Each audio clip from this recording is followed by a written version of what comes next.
स्वागत है आप सबों का हमारे YouTube channels Bihar education hub पे। तो आज मैं आप लोगों के सामने लाया हूँ पाठ 3 सामाजिक इतिहास और महाभारत। देखिए इसमें मैं महत्वपूर्ण क्वेश्चन जो है आप लोगों के सामने प्रस्तुत कर रहा हूँ, इसको आप बारी बारी से सुने। इसमें मैं बताऊंगा कि जिस समय महाभारत का काल था तो इस समय समाज में कितने प्रकार के विवाह थे। अभी आप लोग देखते हैं ना, भाग के शादी कर लेते हैं या फिर किसी को उठा के ज़बरदस्ती कहीं कहीं शादी किया जाता है। इन सबों के बारे में हम लोग देखेंगे कि आखिर ये जो विवाह के प्रकार थे ये कितने थे। तो आप लोग इस चैनल पे बने रहें और ध्यानपूर्वक जो है कि इसको सुनने का प्रयास करें। आप जो है सुनिएगा तभी मैटर को समझ में आएगी। अगर आप स्किप करते हैं तो आपको समझने में थोड़ा कठिनाई आएगी। तो आप बने रहें इस चैनल पे। अगर कोई इस चैनल पे नया है तो वो जल्द से जल्द सब्सक्राइब बटन को प्रेस कर दें और साथ ही बेल आइकन को भी, ताकि आपको समय समय पे नोटिफिकेशन भी मिलता रहे। तो चलिए हम लोग स्टार्ट करते हैं। पहला क्वेश्चन है महाभारत का दूसरा नाम क्या था। तो देखिए मैं इसका एक वीडियो बनाया हुआ हूँ, उसमें सारा डिटेल बताया गया था कि महाभारत के बारे में। तो इसका आंसर होगा सप्तसहस्त्री संहिता के नाम से भी जाना जाता है। नेक्स्ट है महाभारत का समालोचनात्मक संस्करण किसने तैयार किया था। तो V.S. उथांकर ने किया था। नेक्स्ट है महाभारत का युद्ध कितने दिनों तक चला था। तो 18 दिन चला था। महाभारत की रचना किसने की थी। तो वेद व्यास ने की थी।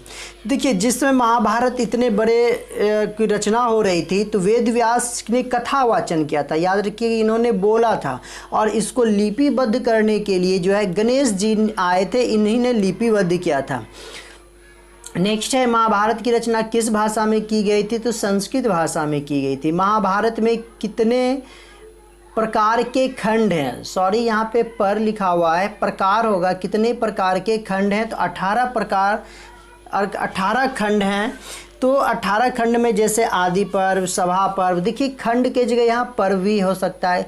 खंड और पर्व एक है, ध्यान रखिएगा आप लोग, क्योंकि अगर एग्जाम में आएगा कि महाभारत में कितने प्रकार के पर्व हैं या खंड हैं तो आंसर होगा कितना 18। तो देखिए जैसे आदि पर्व, सभा पर्व, वन पर्व, विराट पर्व, उद्योग पर्व, भीष्म पर्व, द्रोण पर्व, कर्ण पर्व, शल्य पर्व, स्वर्गरोहण पर्व, महाप्रस्थानिक पर्व, मौसल पर्व, आश्रम वासिका पर्व, अश्वमेघ पर्व, अनुशासन पर्व, शांति पर्व, स्त्री पर्व। तो इस प्रकार के ये खंड हैं। नेक्स्ट है परिवार को क्या कहा जाता था। तो उस समय परिवार को कुल के नाम से जाना जाता था। कुल हम लोग कहते थे इसको। और देखिए ज्येष्ठ पुत्र को ही सर्वसम्मति से जो है क्या बनाया जाता था, कुल का सर्वा बनाया जाता था। नेक्स्ट है द्रौपदी के कितने पति थे। तो याद रखिएगा इसके 5 पति थे। 5 पति का मैं नाम लेना चाहता हूँ, तो जिसमें से युधिष्ठिर, भीम, अर्जुन, नकुल और सहदेव थे। नेक्स्ट है विवाह कितने प्रकार के होते थे। तो देखिए 8 प्रकार के विवाह होते थे। मैं बारी बारी से यहाँ बता रहा हूँ, आप लोग ध्यानपूर्वक सुने। क्या आज के विवाह से इनका मेल खाता है। समाज में इसकी कैसी मान्यता थी। समाज के लोग जो है किस प्रकार से उसको देखते थे, ये देखते हैं। तो पहला कहता है ब्राह्मण विवाह था।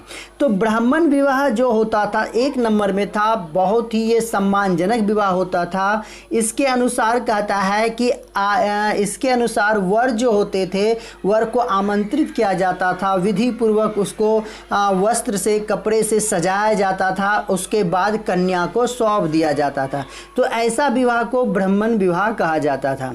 तो उसके बाद 2 नंबर पे है देव विवाह। देव विवाह भी विधि पूर्वक यज्ञ का अनुष्ठान करने वाले पुरोहित के साथ कन्या का विवाह जो किया जाता था, इसको हम लोग देह विवाह कहते हैं।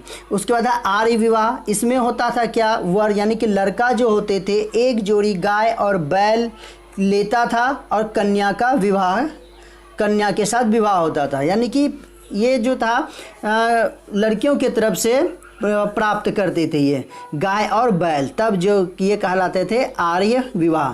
प्रजापति विवाह कहलाता था जब लड़की का पिता जो है लड़के को वर के रूप में सौंप कर एक साथ रहकर धर्म एवं दायित्व का पालन करने की सीख देता था, तो ये प्रजापति विवाह कहलाता था। इसमें क्या होता था, कन्या के पिता की सहमति बहुत ज़रूरी होती थी, तभी विवाह संभव हो सकता था, नहीं तो नहीं हो सकता था। एक होता था असुर विवाह। अब देखिए यहाँ पे जो असुर विवाह है, इसमें जो है असुर वर मतलब लड़का जो होता है अपनी क्षमता अनुसार जो लड़की को क्या करता था, लड़की के पिता को धन देता था और कन्या को प्राप्त करता था। तो ऐसा विवाह को असुर विवाह के नाम से जाना जाता है। गंधर्व विवाह होता था क्या कि इसमें ये एक प्रकार का प्रेम विवाह था। गंधर्व विवाह मतलब इसमें लड़का लड़की एक दूसरे को आकर्षित हो गया, देखने में अच्छा लग गया, पसंद आ गया, तो वो विवाह कर लेते थे, तो इसको कहा गया गंधर्व विवाह। तो जो कि हम लोग देखे थे उदाहरण, गंधर्व विवाह का एक उदाहरण हम लोग देखे थे, जैसे द्रौपदी का स्वयंवर जैसा था। राक्षस विवाह होता था।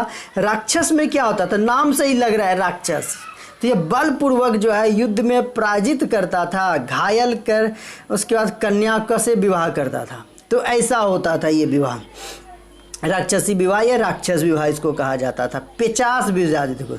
अब देखिए 50 विवाह में क्या होता था, इसमें सोती हुई जो कन्या मतलब मान के चलिए कि सोई हुई है कोई लड़की है, उसको हम लोग ज़बरदस्ती या बलपूर्वक क्या कर लेंगे, संबंध स्थापित उसके साथ कर लेते थे।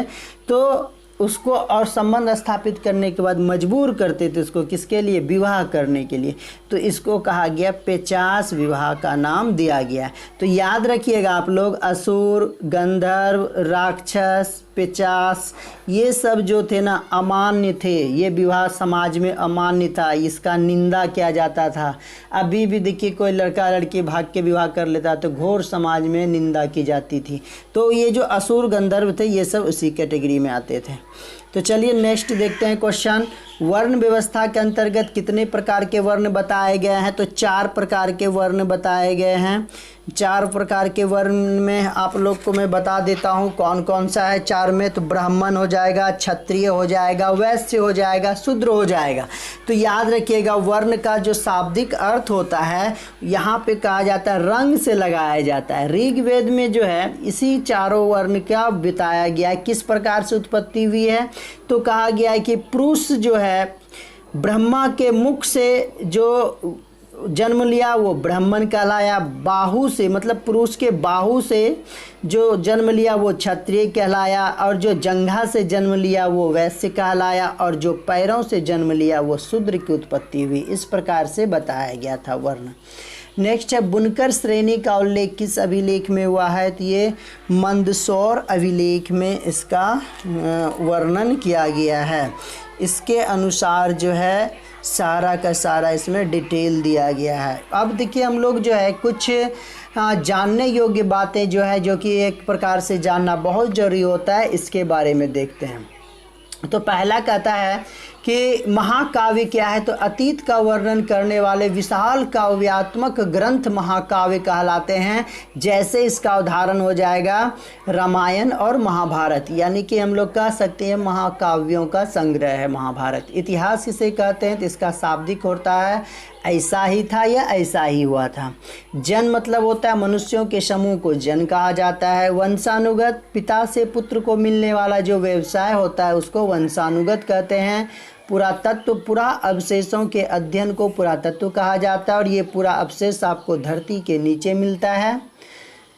कुल क्या होता है, तो परिवार के लिए कुल शब्द का प्रयोग किया गया यहाँ पे, यानी कि महाभारत में जो है परिवार को कुल कहा गया था। गोत्र समान पूर्वज के वंशज को गोत्र कहा गया। स्त्री धन किसे कहते हैं, तो वह धन जो स्त्री द्वारा भेंट स्वरूप दिया जाता है तो उसको स्त्री धन क्या कहा जाता था। संगम साहित्य तमिल भाषा की प्रारंभिक रचनाएं को संगम साहित्य कहा जाता था। और चारण सरदार अथवा राजा का गुणगान करने वाला को क्या कहा जाता था, चारण कहा जाता था। तो ये हमारा जो था आज सामाजिक इतिहास और महाभारत का कुछ महत्वपूर्ण क्वेश्चन, कुछ महत्वपूर्ण जानने योग्य बातें थी। आप लोग इस चैनल पे बने रहें।